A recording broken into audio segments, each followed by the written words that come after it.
Olá, sejam todos bem-vindos ao canal do Grupo Assistencial Espírita Frei Anselmo. Bendito seja Deus, nosso Pai, que em sua misericórdia infinita nos reúne no amor do Cristo. Vocês encontrarão no canal, na playlist do Grupo Assistencial Espírita Frei Anselmo, palavras edificantes, consoladoras, confortadoras, esclarecedoras. Acompanhe as atividades desta Casa Bendita pelas redes sociais. Acessem o site, o Facebook, o Instagram e lá se inscrevam.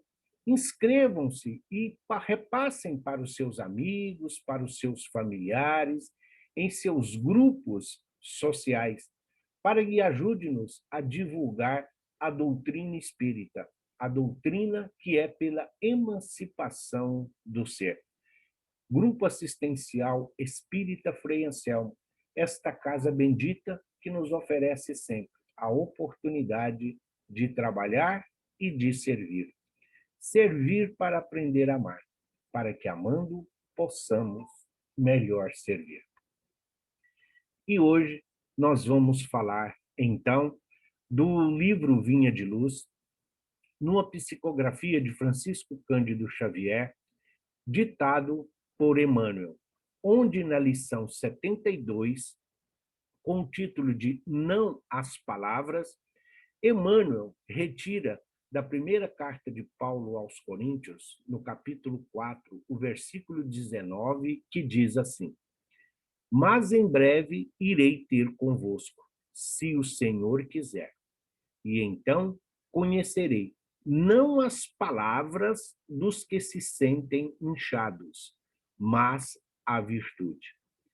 E em seguida, Emmanuel discorre sobre este ensinamento e a importância da palavra. A palavra que edifica é a mesma que ofende. A palavra que consola é a mesma que magoa. As palavras têm um peso, as palavras têm uma importância. Vamos acompanhar o que Emmanuel discorre sobre as palavras. Cristo e os seus cooperadores não virão ao encontro dos aprendizes para conhecerem as palavras dos que vivem na falsa concepção do destino, mas sim dos que se identificaram com o espírito imperecível na construção evangélica. É indubitável que o Senhor se interessará pelas obras. Contudo, toda vez que nos reportamos a obras, geralmente os ouvintes somente se lembram das instituições materiais, visíveis ao mundo e aos olhos físicos, ricas ou singelas, simples ou suntuosas. Muitas vezes, as criaturas menos favorecidas das faculdades orgânicas, qual o cego ou o aleijado, acreditam-se aniquilados ou inúteis ante conceituação desta natureza. É que comumente se esquece o homem das obras de santificação que lhe compete efetuar no próprio espírito. Raros entendem que é necessário manobrar pesados instrumentos da vontade a fim de conquistar terreno ao egoísmo predominante. Usar a enxada de esforço pessoal para o estabelecimento definitivo da harmonia no coração de todos nós. Poucos se recordam de que possuem ideias frágeis e pequeninas acerca do bem e que é imprescindível manter os recursos íntimos de proteção a esses germens para que frutifiquem mais tarde. É lógico que as palavras dos que não vivem inchados de personalismo serão objeto das atenções do Mestre em todos os tempos, mesmo porque o Verbo é também força sagrada que esclarece e edifica. Urge, todavia, fugir aos abusos do palavrório improdutivo, em que menospreza o tempo na vaidade das vaidades. Não ouvides, pois, que antes das obras externas de qualquer natureza, sempre fáceis e transitórias, de tens por fazer a construção íntima da sabedoria e do amor, muito difícil de ser realizada, na verdade, mas por isso mesmo de sublimidade eterna. Emmanuel é muito claro quando se fala na palavra. E todas as vezes em que nós ouvimos a palavra verbo dentro do Evangelho, está se referindo aqui à perfeição. O verbo seria a palavra, o verbo seria a exteriorização oral. Então, tanto que o evangelista João, ele começa o seu evangelho dizendo, né? E o verbo se fez carne, o Salvador, o Messias ali anunciado pelos profetas do Antigo Testamento, que eram somente palavras, se fez carne, se transformou, ou seja, o próprio Cristo. É isso que nós devemos entender todas as vezes em que se fala verbo em relação à palavra. As palavras, elas têm uma importância fundamental na nossa existência, não só dentro da lei do progresso, da lei do trabalho, da comunicação, mas principalmente a doutrina espírita, ela nos mostra a importância do conhecimento, da informação, da interação que existe. Até porque a misericórdia do Pai concedeu a nós a mediunidade, exatamente para que dessa forma, através das palavras, psicofonia, psicografia, através da audiência, da vidência, nós pudéssemos continuar a sermos instruídos e inspirados para melhor servir. E aí, o que nós temos? Todos nós entendemos que precisamos nos comunicar. É preciso atender às necessidades daqueles que nos procuram. E Paulo, em se dirigindo aos coríntios, ele mostra que esse personalismo, que essa pureza doutrinária, que essas regras, que todos esses regulamentos, sim, precisam ser observados, mas nós precisamos da palavra para interpretar, para consolar, para que possamos auxiliar os nossos irmãos e companheiros. Durante muito tempo, a oratória foi o único recurso de que dispunham todos aqueles e que em todas as épocas desejavam veicular as suas ideias. Como dissemos, o Antigo Testamento, ele é todo codificado, ele é todo formulado dentro da prática oral, que era ali transmitido de geração para geração, de pai para filhos. O próprio Evangelho, ele só foi registrado por escrito com a primeira carta de Paulo aos Filipenses. Ali nós temos as primeiras escritas da chamada Boa Nova. Até então, havia uma predominância da palavra, da oratória. Tudo era transmitido oralmente desde a época de Moisés. E nós compreendemos o quê? Que as criaturas, para transmitir os ensinamentos de Jesus, eles então usaram cada um do seu sentimento, da maneira como eles encontraram todas essas situações. Muitas décadas depois da crucificação de Jesus, mas foi assim tão profundo e tão amorosamente transmitido as palavras e os exemplos do mestre que até hoje perduram para nós os seus ensinamentos. A palavra que os evangelistas, através das cartas de Paulo, que nos deixaram como legado, é que nos conduz pelo caminho do bem, onde nós encontramos ferramenta, onde nós encontramos recursos e mecanismos para que possamos melhor servir. Então, os ensinamentos de Jesus são todos eles edificantes e puderam ser reproduzidos verbalmente de pai para filho, de geração para geração, sem perderem elas o duplo sentido, sem perder a elas a dupla objetividade que todas elas tinham. Os discípulos de Jesus, que eram os mais capacitados agentes e divulgadores, eles que multiplicaram o cristianismo, eles que levaram os ensinamentos de Jesus, sabiam da responsabilidade que lhes pesavam nos ombros. E por isso mesmo, todos eles não mediam esforços para que não desperdiçavam oportunidades para cumprirem a missão com determinação, com vontade, com amor, com confiança e com esperança.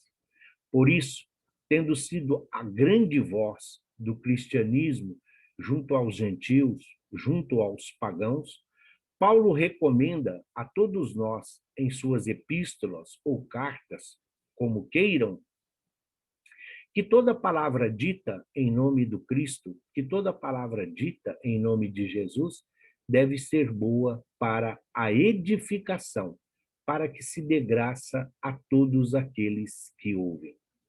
Sendo, pois, o Espiritismo, a revivência, a continuação, sendo, pois, o Espiritismo a continuidade do cristianismo, o Consolador prometido, aquele que veio complementar, aquele que veio interpretar, aquele que veio dar continuidade aos ensinamentos de Jesus, então, através da palavra, o Espiritismo ou a doutrina espírita se dispõe a divulgar a semelhança dos discípulos, a semelhança dos apóstolos, os ensinamentos de Jesus. Naturalmente que nós devemos ser o mais espontâneo possível, sem ser leviano, interpretar sem mutilar, interpretar sem acrescentar o achismo. Nós devemos interpretar dentro da visão espírita, dentro dos ensinamentos que nos passaram os espíritos superiores, os responsáveis pela codificação. Conhecimento perante os ouvintes, conhecimento perante todos aqueles a quem nós estamos ouvindo e demonstrar principalmente o conhecimento sobre os assuntos que estão sendo vinculados. A palavra, como Paulo nos ensina, ela precisa ser simples, ela precisa ser natural, ela precisa fluir do coração, ela precisa vir imbuída do sentimento, ela precisa trazer em si a calma, a paz, a harmonia e o equilíbrio. Todas as criaturas sabem falar. Claro, são poucas as exceções, os nossos irmãos que são privados da fala. Mas muitos usam essa oratória em benefício próprio, nos seus interesses, de acordo com as suas conveniências, para manter os seus privilégios, para manter a mordomia, para se manter no poder. Não, não é isso que Paulo nos recomenda. Paulo diz o seguinte, que essas palavras, muitas vezes carregadas de verniz, palavras bonitas, palavras até mesmo de difícil entendimento para a grande maioria dos necessitados. Então, qual o objetivo de falar se os ouvintes não estão entendendo?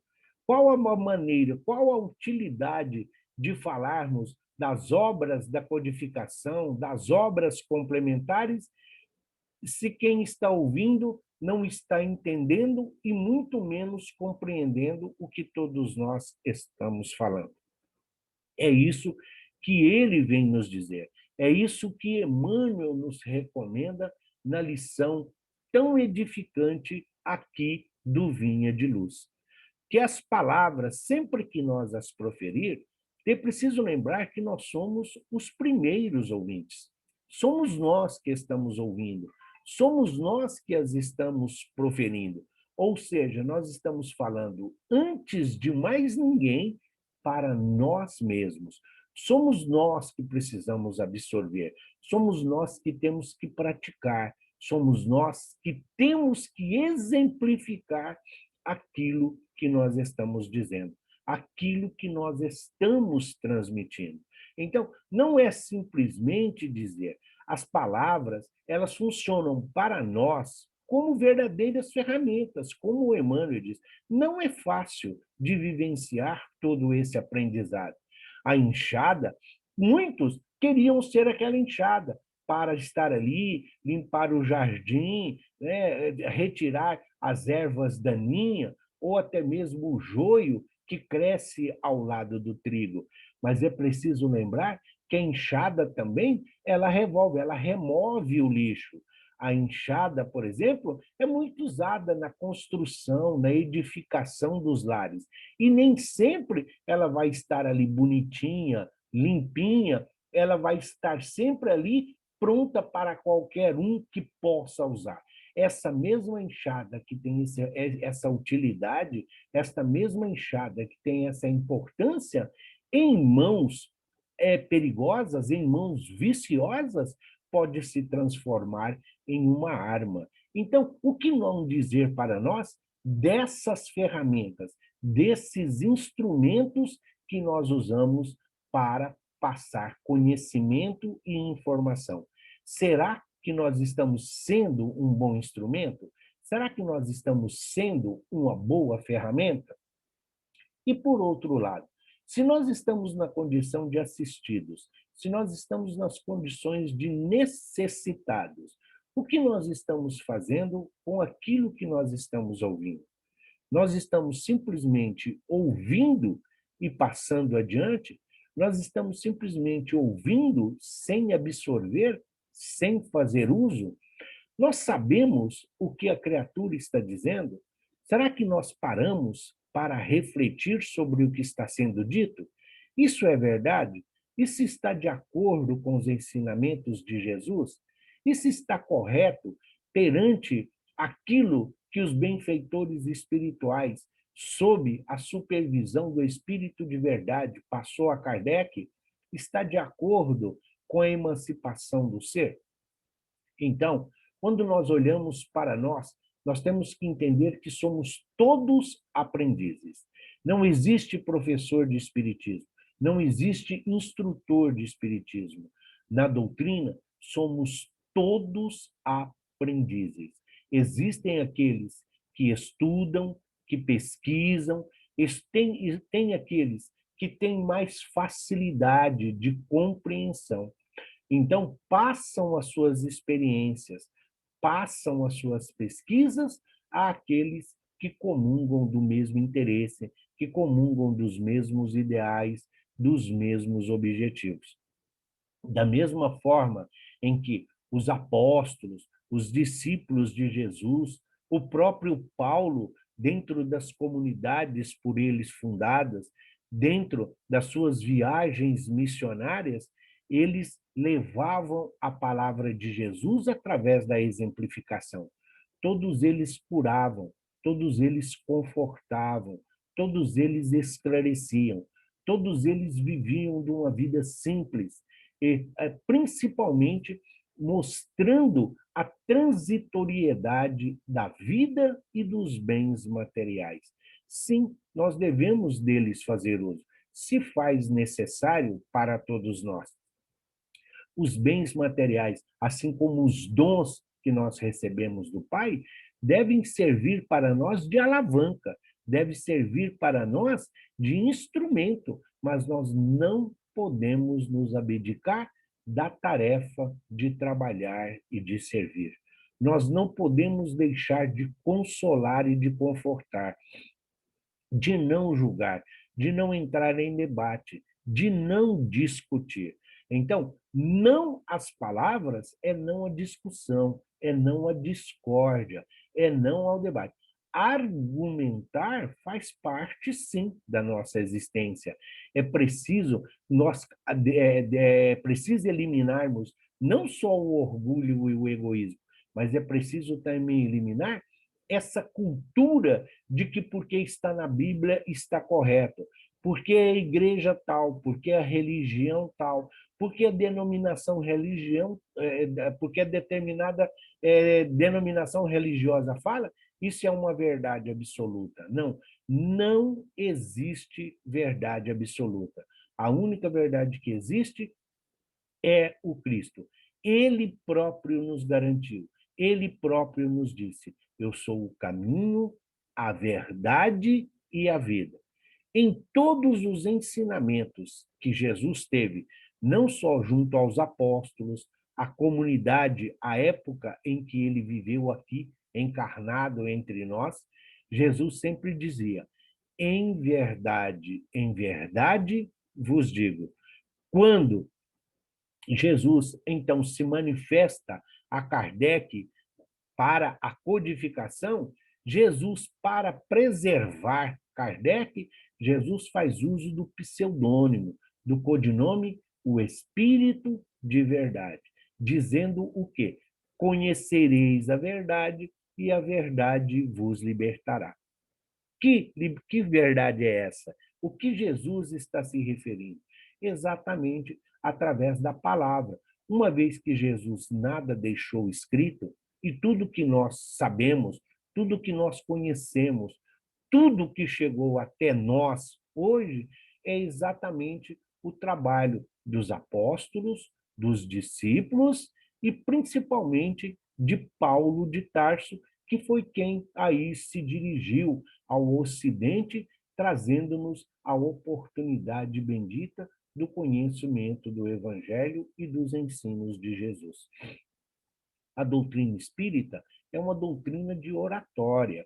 Os cursos onde são ministrados, as palestras, sejam elas online, sejam elas presenciais, mas também, a exemplo do Evangelho, necessitam de interpretação. Sim, todos nós temos que interpretar. Quando Jesus dizia o camelo passar pelo fundo da agulha, isso, Jesus está fazendo uma alegoria, Jesus está fazendo uma ilustração poética. Ele não está falando do animal, ele não está se referindo ao instrumento, ao objeto de costura tão comum e do conhecimento de todos. Jesus fazia uso desses simbolismos fortes através das palavras, para que isso ficasse gravado na mente das criaturas, para que isso ficasse gravado no coração das criaturas. Então, é esse o nosso objetivo, é esse o nosso ideal. Não podemos nos afastar dos ensinamentos de Jesus, mas não podemos também fazer como foi há muitos séculos atrás, para ser mais específico, entre o século XIV e o século XVI, onde o Evangelho sofreu as suas maiores mutilações, as suas maiores alterações, onde foi muito adulterado, exatamente colocando ali palavras que não partiram do Cristo, acrescentando palavras que Jesus não usou, fazendo uso de palavras que Jesus não pronunciou. Então, doutrina espírita tem esse objetivo. A doutrina espírita mostra com clareza como nós devemos nos portar. E todos nós, por sermos filhos de Deus, criados à sua imagem e semelhança. Todos nós que, desde a nossa criação, temos a nossa destinação à esfera crística, a mesma em que o Cristo nos garantiu, que nós poderíamos fazer tudo o que ele fez e mais. Portanto, queridos irmãos e amados companheiros em Cristo Jesus, façamos uso da palavra, mas da palavra que consola, da palavra que constrói, da palavra que conforta. Usemos as palavras para curar, emocionalmente, as palavras que nós possamos usar para curar espiritualmente, as palavras para incentivar, as palavras para acolher, as palavras para iluminar. E dessa maneira nós estaremos contribuindo para um mundo melhor. A doutrina espírita, sempre fundamentada nos ensinos de Jesus, a doutrina espírita que sempre preza por mostrar a necessidade da reparação de nossos erros e desvios de um pretérito vicioso, onde nós aqui nos encontramos a oportunidade bendita de nos reconciliarmos com a lei divina. Que a misericórdia de Deus, nosso Pai, continue a nos ofertar a oportunidade bendita do trabalho, do servir, do esclarecer, e que as nossas palavras sejam, como o próprio Cristo disse, quando ele recomendava: não preocupeis com o que dirás. No momento oportuno, o Pai, que tudo sabe, colocará em vossas bocas aquilo que terá que ser dito. Mas para isso, que nós estejamos preparados. Para que isso aconteça, nós precisamos estar prontos. Uma boca, para ser digna de levar o evangelho, tem que ter moral, tem que ter a preocupação com bons costumes, não pode ser viciosa, não pode ser ela de violência, não pode ser ela de agressividade. Temos que ter mansuetude no coração e nas palavras. Temos que ser caridosos nas atitudes e nas palavras, mas, acima de tudo, temos que levar esperança, não só de coração e de sentimento, mas também através das palavras que chegam a todos os corações e a todos os lugares onde se faz necessário. Que assim seja, graças a Deus e graças a Jesus.